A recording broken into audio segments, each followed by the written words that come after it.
والی موصل عز الدین مسعود اپنے انتظامی معاملات میں مصروف تھا اور ریمنڈ اپنے پایہ تخت یروشلم میں بیٹھا قلعہ یعقوب کی بربادی پر ماتم کر رہا تھا کہ صلاح الدین ایوبی 1179 کے موسم خزاں میں 70 جہازوں کے بیڑے کے ساتھ اس سمندری علاقے کی طرف بڑھا جہاں کئی عیسائی بستیاں آباد تھیں۔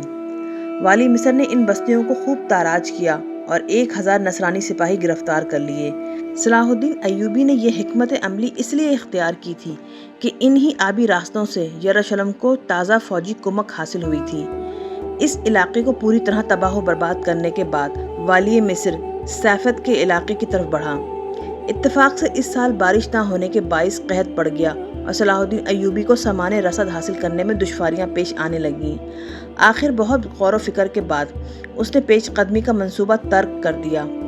ابھی صلاح الدین ایوبی مصر واپسی کے بارے میں سوچ ہی رہا تھا کہ اچانک ایک دن نگراں شاہ یروشلم کا قاصد اس سے آ کر ملا اور حیرت انگیز طور پر ریمنڈ کی طرف سے صلح کی پیشکش کی۔ والی مصر نے اس پیشکش کو تائید غیبی سے تعبیر کیا۔ قحط سالی کے باعث اسے ہر حال میں واپس جانا تھا، مگر حالات کی اس نئی کروٹ نے صلاح الدین ایوبی کی مجبوری کا پردہ رکھ لیا۔ یہ اس کے دور اقتدار میں پہلا موقع تھا کہ جب شاہ یروشلم ریمنڈ نے اس کی طرف صلح کا ہاتھ بڑھایا تھا۔ پہلے تو صلاح الدین ایوبی نے ریمنڈ کی اس پیشکش کو ایک فریب کارانہ سیاسی چال سمجھا، مگر تمام عواقب و عوامل پر غور و خوض کرنے کے بعد والی مصر نے صلح کے لیے اپنا شرائط نامہ تیار کیا اور یروشلم کے قاصد کے حوالے کر دیا۔ اس دستاویز کے بعض شرائط بہت سخت تھیں، جن کے بارے میں خود صلاح الدین کا خیال تھا کہ ریمنڈ کسی طور پر انہیں تسلیم نہیں کرے گا۔ دراصل صلاح الدین ایوبی نے بھی شاہ یروشلم کے خلاف ایک گہری چال چلی تھی۔ اس طرح وہ شاہ یروشلم کی اعصابی قوت کو آزمانا چاہتا تھا۔ پھر کچھ دن بعد یروشلم کا قاصد واپس آیا تو یہ جان کر صلاح الدین ایوبی کو بہت زیادہ حیرت ہوئی کہ ریمنڈ نے اس کی پیش کردہ تمام شرائط تسلیم کر لی تھیں اور اس صلح نامے کی حد تک والی مصر کو اس علاقے کے صلیبیوں پر بالادستی حاصل ہو گئی تھی۔ صلاح الدین ایوبی نے صلح نامے پر اپنی مہر ثبت کر کے دستاویز یروشلم کے قاصد کے حوالے کر دی۔ اس معاہدے کے مطابق شاہ یروشلم ریمنڈ اور والی مصر صلاح الدین ایوبی نے تحریری طور پر اقرار کیا تھا کہ 2 سال تک عیسائیوں اور مسلمانوں کے درمیان کوئی جنگ نہیں ہوگی۔ اس مدت کے گزرنے کے بعد دونوں حکمران تمام عہد و پیمان سے آزاد ہوں گے۔ اس صلح نامے کی بنیادی نمایاں شرط یہ تھی کہ جن سمندری علاقوں پر صلاح الدین ایوبی نے قبضہ کر لیا تھا وہ اسی کے زیر نگرانی رہیں گے۔ پھر جب یروشلم اور مصر کے درمیان ہونے والے اس صلح کی خبر ٹریپولی طرابلس پہنچی تو صلیبی فدائین فرینکس غضبناک ہو گئے اور انہوں نے طرابلس کے حاکم ایڈم کو مجبور کیا کہ وہ فوراً یروشلم جائے اور ریمنڈ کو معاہدہ توڑنے پر مجبور کر دے۔ ایڈم بلا تاخیر یروشلم پہنچا اور اس نے تنہائی میں ریمنڈ سے ملاقات کر کے تمام صورتحال واضح کر دی۔ میں زیادہ دنوں تک فرینکس کا دباؤ برداشت نہیں کر سکتا۔ میرے اقتدار کی بنیاد بھی انہی صلیبی جانثاروں کے توانا اور مضبوط کاندھوں پر رکھی ہوئی ہے۔ اگر فرینکس نے میری حمایت ترک کر دی تو میں حکومت سے بھی محروم ہو سکتا ہوں اور میری جان بھی جا سکتی ہے۔ اس لیے میری عاجزانہ گزارش ہے کہ صلیبیوں کے عظیم تر مفاد میں اس صلح نامے کو چاک کر ڈالیں۔ طرابلس کے حاکم ایڈم کی زبانی فرینکس کی جنونی کیفیت کا حال سن کر شاہ یروشلم ریمنڈ بھی گھبرا گیا، کیونکہ یہ صلیبی فدائین خود اس کے بھی دست و بازو اور پشت پناہ تھے۔ اگر عام فضا ہوتی تو ریمنڈ ایک لمحے کی تاخیر کے بغیر فرینکس کا مطالبہ مان لیتا اور معاہدے سے اس طرح منحرف ہو جاتا کہ جیسے کبھی اس کا کوئی وجود ہی نہیں تھا۔ ریمنڈ تو اتنا فریب کار اور دروغ گو انسان تھا کہ صلح نامے پر ثبت کی جانے والی مہر کو یہ کہہ کر جھٹلا دیتا کہ یہ مہر نقلی ہے، لیکن اس وقت وہ اتنا مجبور تھا کہ نہ تو صلیبی فدائین کا مطالبہ مان سکتا تھا اور نہ صلاح الدین ایوبی سے کیا ہوا معاہدہ توڑ سکتا تھا۔ پھر جب طرابلس کے حاکم ایڈم نے ریمنڈ پر بہت زیادہ دباؤ ڈالا تو بالآخر شاہ یروشلم کو اپنی وہ مجبوریاں بیان کرنی پڑیں جن کے سبب وہ پسو پیش سے کام لے رہا تھا۔ ریمنڈ کے گلے میں ہر وقت سونے کی صلیب پڑی رہتی تھی۔ یکایک شاہ یروشلم جوش میں آ گیا اور صلیب کو ہاتھ میں لے کر حاکم طرابلس ایڈم سے مخاطب ہوا۔ صلیب مقدس کی قسم، پوری عیسائی دنیا میں شاید ہی کوئی صلیبی مجھ سے زیادہ خون کا پیاسا ہو۔ کیا تم سمجھتے ہو کہ میں نے خوش دلی کے ساتھ صلاح الدین ایوبی سے صلح کی ہے؟ جھنجھلاہٹ اور اشتعال کے سبب اس کا چہرہ اتنا سرخ ہو گیا تھا کہ جیسے باریک رگیں پھٹ جائیں گی اور خون باہر چھلک پڑے گا۔ شاہی یروشلم کی یہ ہیجانی کیفیت دیکھ کر ایڈم بھی گھبرا گیا اور اس نے لکنت زدہ لہجے میں کہا، میں جانتا ہوں شہنشاہ، خوب جانتا ہوں، تم کچھ نہیں جانتے۔ ریمنڈ نے تیز اور سخت لہجے میں کہا، تمہیں اپنے اقتدار کو بچانے کے سوا نہ کسی دوسرے کی فکر ہے اور نہ کسی بات کا علم۔ تم ابھی تک اسی صلح نامے کے سبب طرابلس کے تخت پر بیٹھے ہو۔ شاہ یروشلم ریمنڈ کی زبانی یہ انکشاف سن کر ایڈم بدحواس ہو گیا اور سوالیہ نظروں سے ریمنڈ کی طرف دیکھنے لگا۔ تمہیں خبر ہے کہ صلاح الدین ایوبی نے سمندر کے کنارے آباد کتنی عیسائی بستیاں اجاڑ دیں؟ اب شاہ یروشلم ریمنڈ کے لہجے سے بیک وقت حقارت، طنز اور غصہ جھلک رہا تھا۔ اگر میں صلاح الدین ایوبی سے صلح نہ کرتا تو دوسری عیسائی ریاستوں کا وجود خطرے میں پڑ جاتا۔ ہو سکتا ہے کہ تم اور شاہ آرمینیہ بھی اپنی سلطنتوں سے محروم ہو جاتے۔ یہ اسی صلح نامے کا نتیجہ ہے کہ تم آزادانہ یہاں بیٹھے ہو اور بڑی روانی کے ساتھ میرے اس ہوش مندانہ فیصلے پر نکتہ چینی کر رہے ہو۔ بہتر یہی ہے کہ تم واپس جاؤ اور صلیبی فدائیین کو نرم اور ٹھنڈے لہجے میں مختلف دلائل دے کر سمجھاؤ۔ کچھ فیصلے شمشیروں کے بجائے عقلی تدبیروں سے بھی کرنے پڑتے ہیں۔ حاکم طرابلس ایڈم ریمنڈ کی بات کا مفہوم سمجھ گیا، مگر اس کے چہرے سے فکر و تشویش کے آثار نمایاں تھے، جیسے وہ کسی ذہنی کشمکش اور اعصابی دباؤ کا شکار ہو۔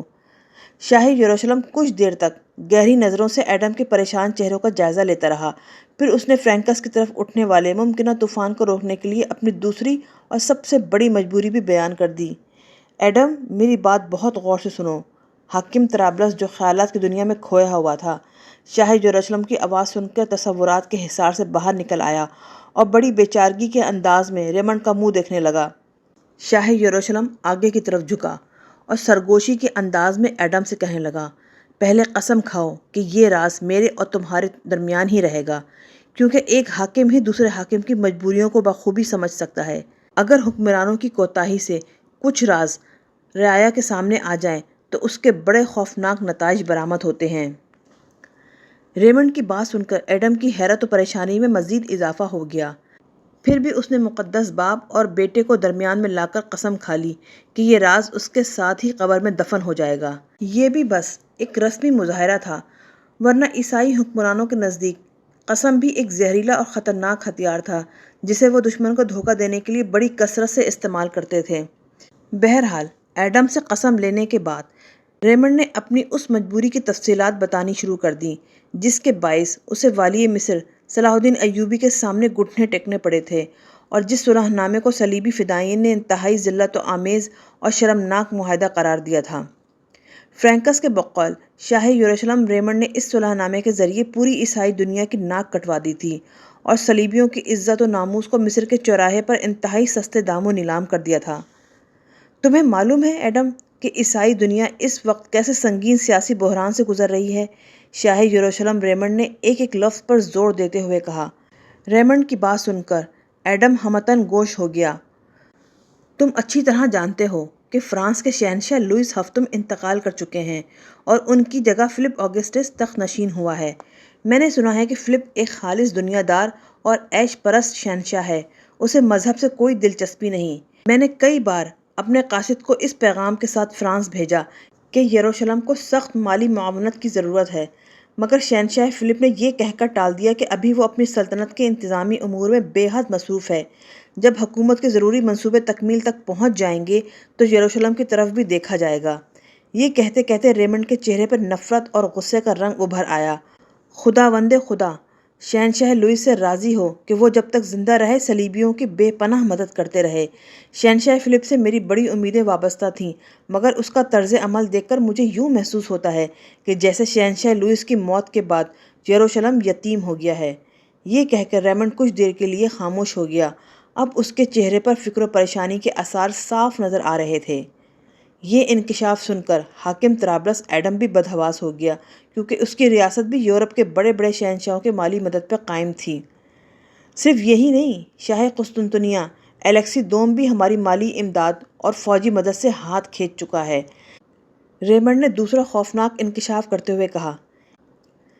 اس واقعے کی مختصر تفصیل یہ ہے کہ قسطنطنیہ کا سابق حکمران شہنشاہ مینوئل بھی قبر میں سو رہا تھا، اور اب اس کی جگہ تخت نشین ہونے والے شہنشاہ الیکسی دوم کو غیر یورپی عیسائیوں کے معاملات سے کوئی سروکار نہیں تھا۔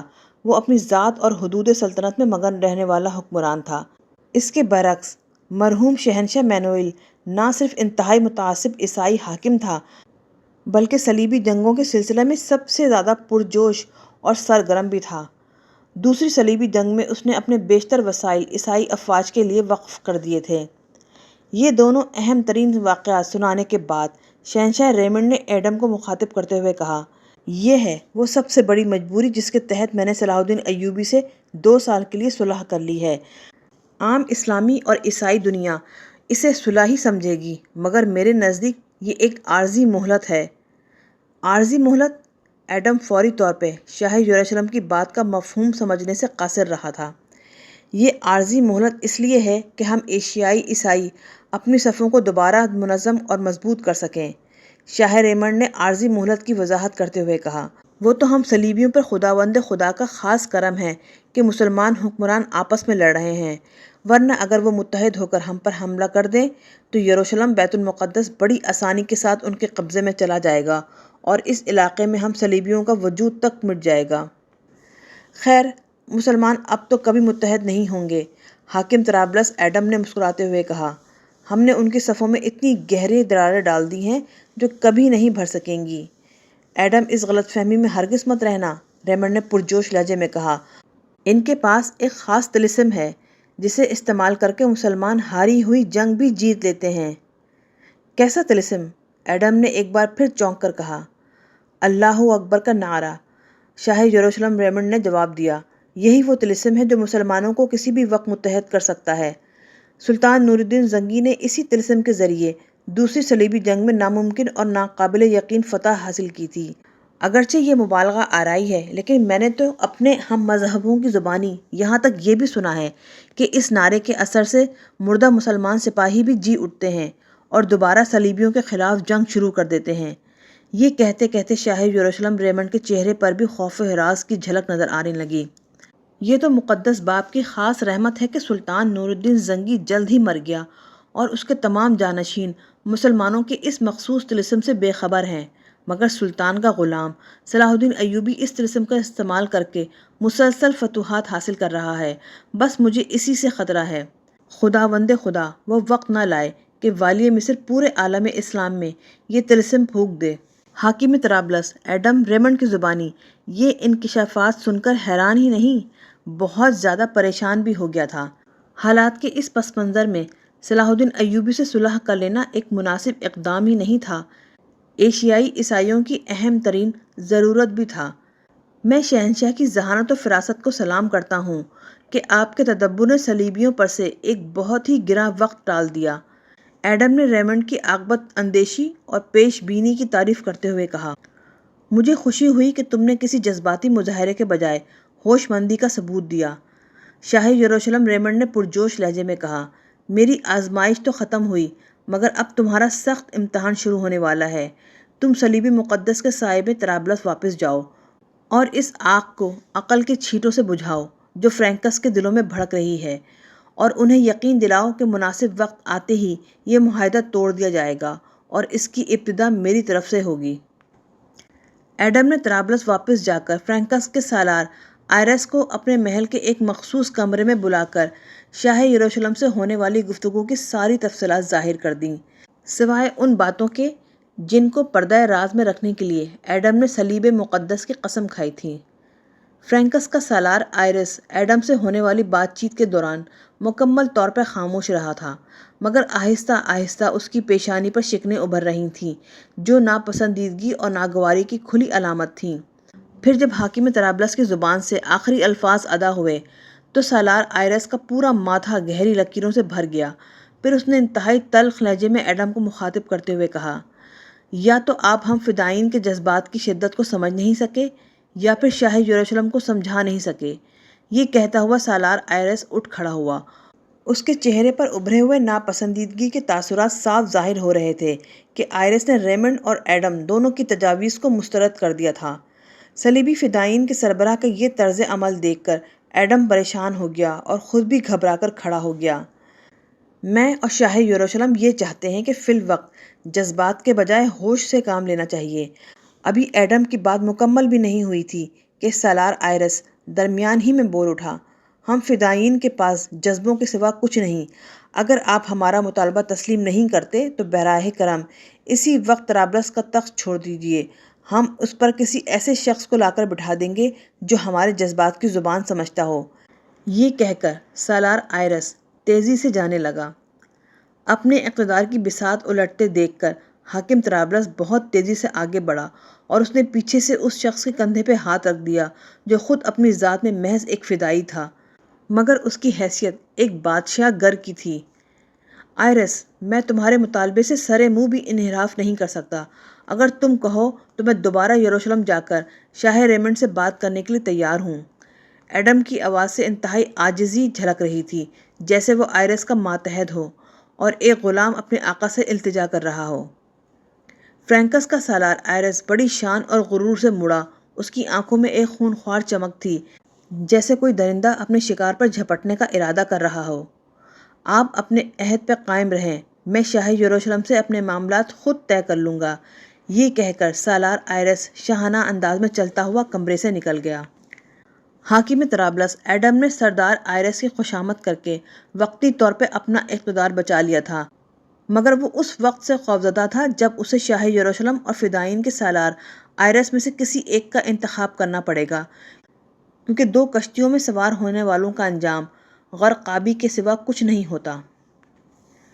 یروشلم کے ارباب اختیار کے لیے وہ لمحات بڑے گراں تھے جب سالار آئرس اپنے فوجی دستے کے ساتھ یروشلم کی حدود میں اس شان سے داخل ہوا کہ سرحد کے محافظ سپاہیوں نے آگے بڑھ کر اسے انتہائی پرجوش انداز میں سلامی پیش کی، اور اس کی بنیادی وجہ یہ تھی کہ صلیبی فدائین ہونے کی وجہ سے تمام عیسائی افواج فرینکس کا دل سے احترام کرتی تھی۔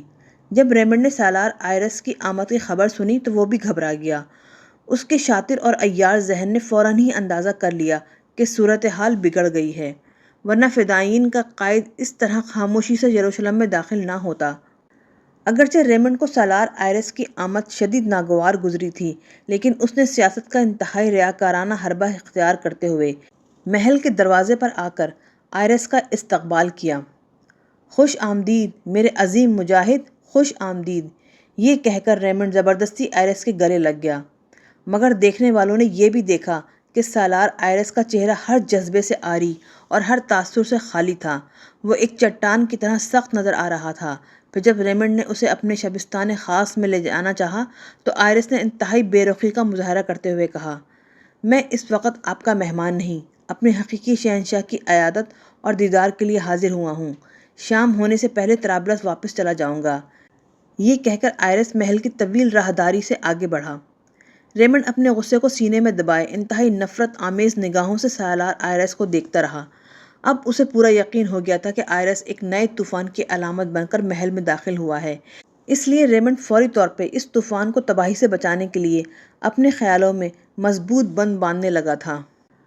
پھر سالار آئرس تمام شاہی خاندان کے افراد کے ساتھ اس کمرے میں داخل ہوا جہاں تخت یروشلم کا حقیقی وارث بالڈون چہرم بستر پہ خاموش لیٹا ہوا تھا۔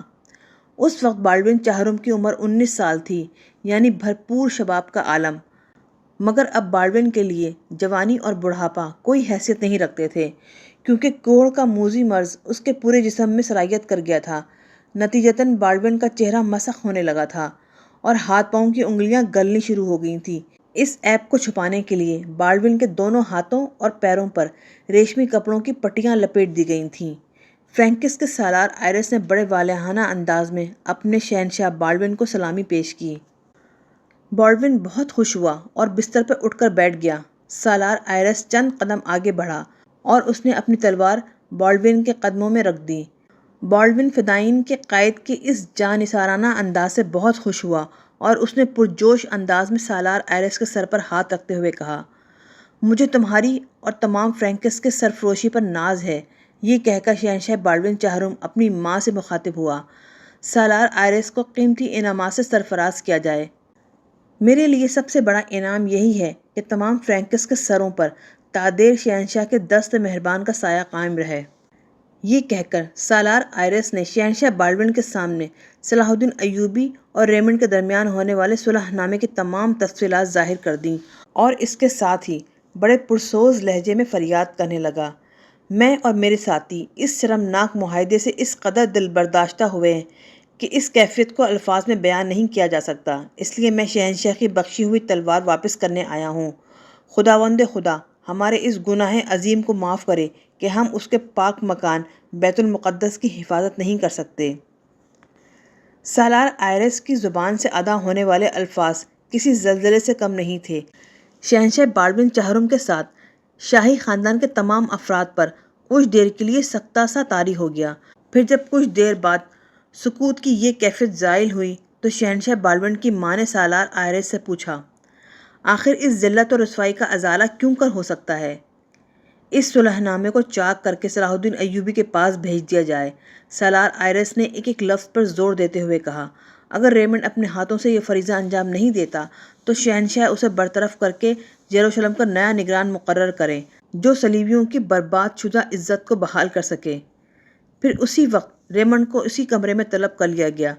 ریمنڈ ایک شاطر تھا۔ اس نے سالار آئرس کے بچھائے ہوئے جال کو بڑی آسانی سے کاٹ دیا اور یہ کہہ کر اپنے آپ کو صاف بچا لیا، میں نے جو کچھ کیا عیسائیت کے مفاد میں کیا۔ اگر شہنشاہ کے نزدیک میری حکمت عملی غلط ہے تو میں اس کا ازالہ کرنا بھی جانتا ہوں۔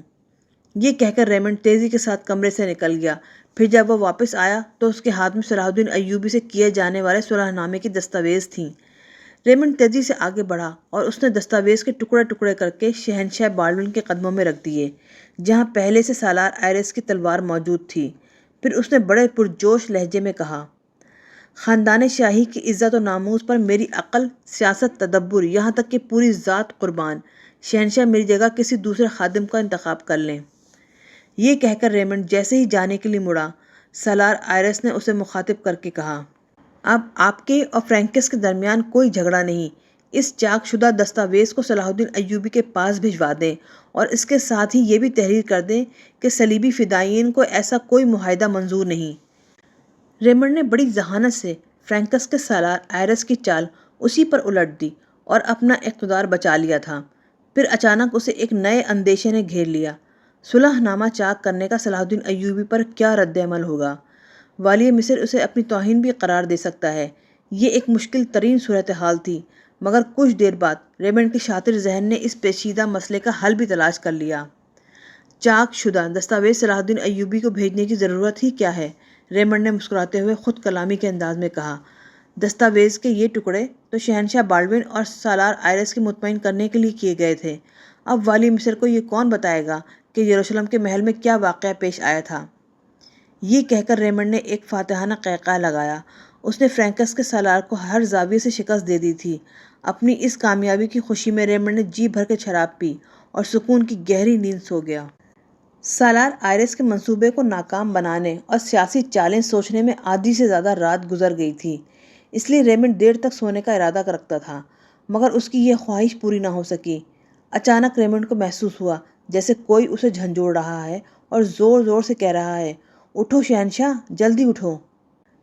ریمنڈ کی نیند پوری نہیں ہوئی تھی، اس لیے وہ دوسری طرف کروٹ بدل کر سو گیا۔ ریمنڈ کو اٹھانے والا دوسری طرف آیا اور اب کی بار اس نے زیادہ سختی کے ساتھ جھنجھوڑا، شہنشاہ اٹھ جائیے، تھوڑی دیر بعد آرام کر لیجیے گا۔ اس مرتبہ اس شخص کی گستاخانہ حرکت پر ریمنڈ کو شدید غصہ آ گیا اور وہ چیختا ہوا اٹھ بیٹھا، یہ کون ہے بے ادب؟ کیا اسے معلوم نہیں کہ شہنشاہ کے آرام میں خلل ڈالنے کی کیا سزا ہے؟ کچی نیند اور شراب کے اثر سے ریمنڈ کی پلکیں اس قدر بھاری تھیں کہ سامنے کھڑا ہوا شخص اسے ایک سائے کی طرح نظر آ رہا تھا۔ یہ میں ہوں، آپ کی بیوی روزی الیگزینڈر، سامنے کھڑی ہوئی ایک خوبصورت عورت نے کہا جس کی عمر 20-21 سال سے زیادہ نہیں ہوگی، جبکہ ریمنڈ اپنی زندگی کے 50 سال گزار چکا تھا۔ تم کسی اور وقت نہیں آ سکتی تھیں؟ ریمنڈ نے اپنی بیوی کو اس طرح ڈانٹتے ہوئے کہا جیسے محل کی کسی کنیز نے اس کے آرام میں خلل ڈال دیا ہو۔ مجھے آپ سے کوئی کام نہیں۔ روزی الیگزینڈر کا لہجہ انتہائی تلخ اور نفرت آمیز تھا۔ اس تلخی اور نفرت کی بس ایک ہی وجہ تھی کہ ریمنڈ نے ایک یتیم لڑکی کے ساتھ شادی کر کے اس کی زندگی تباہ کر دی تھی۔ روزی خود بھی ایک کاؤنٹ نواب کی بیٹی تھی، مگر اس کے ماں باپ مر چکے تھے۔ پھر کچھ قریبی عزیزداروں نے پیسے لے کر روزی کی شادی اوباش ریمنڈ سے کر دی۔ ریمنڈ نے اپنی حوث کار فطرت کے مطابق کچھ دن تک نوخیز اور حسین بیوی کی ناز برداری کی اور پھر اپنے پرانے راستے پر لوٹ گیا۔ ریمنڈ ایک فریب کار اور بلحوث انسان تھا۔ اس کی نظر میں مذہبی قوانین اور دوسری اخلاقی قدروں کی کوئی حیثیت نہیں تھی۔ وہ درباری امور سے فارغ ہو کر شراب پیتا اور اپنے عشرت کدے میں خوبصورت مطرباؤں کے دل نشین گیت سننے اور سہمتاً رقصاؤں کا رقص دیکھنے کے بعد وہیں سو جاتا۔ دوسری طرف اس کی شریف النفس اور اعلیٰ خاندانی بیوی روزی الیگزینڈر کمرے میں تنہا پڑی اپنی بدبختی پر آنسو بہاتی رہتی۔ آج جب اس عشرت کدے میں آ کر شوہر کو بیوی نے بیدار کیا تو ریمنڈ حسب عادت کسی آقا یا مالک کی طرح برس پڑا، مگر اب روزی الیگزینڈر اپنی زندگی سے اس قدر بیزار ہو چکی تھی کہ اس نے شوہر کے غصے کا کوئی تاثر نہیں لیا، بلکہ چیخنے کے انداز میں بولی، شہنشاہ بالڈون کا حکم ہے کہ فوراً ان کی خدمت میں حاضر ہوں۔ یہ کہہ کر روزی الیگزینڈر تیزی کے ساتھ کمرے سے نکل گئی۔ اس کے چہرے اور لہجے دونوں سے شوہر کے لیے انتہائی حقارت جھلک رہی تھی۔ اگر کوئی اور موقع ہوتا تو ریمنڈ اپنی بیوی کے اس جارحانہ سلوک پر شدید رد عمل کا اظہار کرتا، لیکن شہنشاہ بالڈون کا نام سنتے ہی اس کا سارا نشہ حرن ہو گیا۔ وہ گھبرا کر اٹھ کھڑا ہوا۔ کچھ بدحواسی اور کچھ شراب کا خمار، دونوں چیزوں نے مل کر اس کے قدموں کو غیر متوازن کر دیا۔ نتیجتاً ریمنڈ لڑکھڑا کر اپنے عشرت کدے کے فرش پر گر پڑا، مگر کیونکہ وہاں انتہائی نرم اور دبیس قالین بچھا ہوا تھا اس لیے اسے کوئی چوٹ نہیں آئی۔ پھر ریمنڈ نے بڑی مشکل سے اپنے آپ کو سنبھالا۔ اس نے غسل کرنے کے بجائے صرف ہاتھ منہ دھوئے اور لباس تبدیل کر کے شہنشاہ بالڈون کے کمرے میں جا پہنچا۔ سالار آئرس نے کہا تھا کہ وہ شام ہونے سے پہلے ہی ٹریپولی طرابلس واپس چلا جائے گا، مگر جب ریمنڈ بالڈون کے کمرے میں پہنچا تو آئرس بھی وہاں موجود تھا اور شہنشاہ کے قریب ہی بڑی شان سے ایک زر نگار کرسی پر بیٹھا تھا۔ فرینکس کے سالار کو دیکھ کر ریمنڈ بری طرح چونکا، مگر اس نے اپنے چہرے سے کوئی تاثر کا اظہار ہونے نہیں دیا۔ تیزی سے چند قدم آگے بڑھا، پھر گھٹنوں کے بل شہنشاہ بالڈون کے سامنے جھک گیا۔ بالڈون نے اپنا دایاں ہاتھ آگے بڑھا دیا۔ ریمنڈ نے بڑے جبر اور کراہیت کے ساتھ اس کوڑ زدہ ہاتھ کو بوسہ دیا۔ رسم غلامی ادا کرنے کے بعد ریمنڈ سیدھا ہوا اور بآواز بلند اپنی زبان سے مخصوص دعائیہ کلمات ادا کرنے لگا۔ خداوند خدا کے خاص کرم سے شہنشاہ کی عمر اور اقبال مندی میں اضافہ ہو۔ حالانکہ ریمنڈ شب و روز صرف ایک ہی دعا کرتا تھا کہ جلد از جلد شہنشاہ بالڈون کی زندگی کا خاتمہ ہو جائے تاکہ اسے صبح و شام کوڑ زدہ ہاتھوں کو بوسہ دینے سے نجات ملے۔ جیسے ہی ریمنڈ خاموش ہوا، شہنشاہ بالڈون نے اسے مخاطب کر کے کہا، کیا صلاح الدین ایوبی کو صلح کا معاہدہ منسوخ کرنے کی اطلاع دے دی گئی؟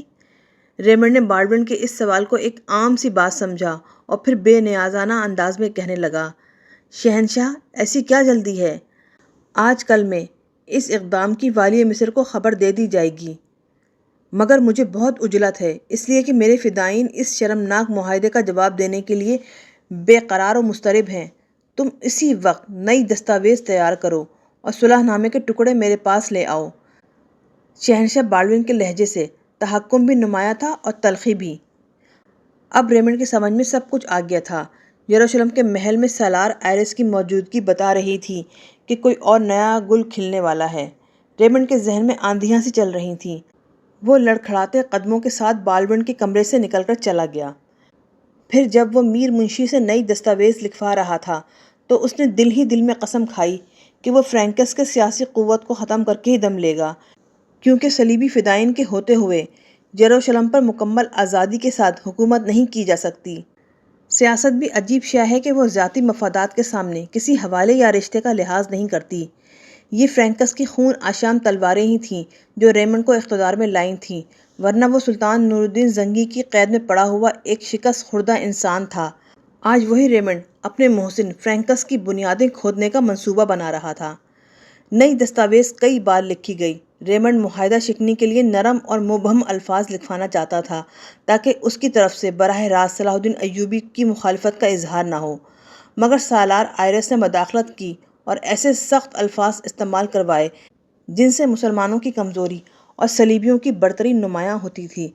پھر شہنشاہ بالڈون نے صلح نامے کے ٹکڑے اور نئی دستاویز اپنے خصوصی قاصد کے ہاتھ مصر روانہ کر دی۔ یہ ریمنڈ کی کھلی ہوئی ذلت اور شکست تھی۔ سالار آئرس نے صلیبی فدائین کی بالادستی ثابت کر دی تھی اور ریمنڈ کو بتا دیا تھا کہ وہ فرینکس کی تائید و حمایت کے بغیر کچھ بھی نہیں۔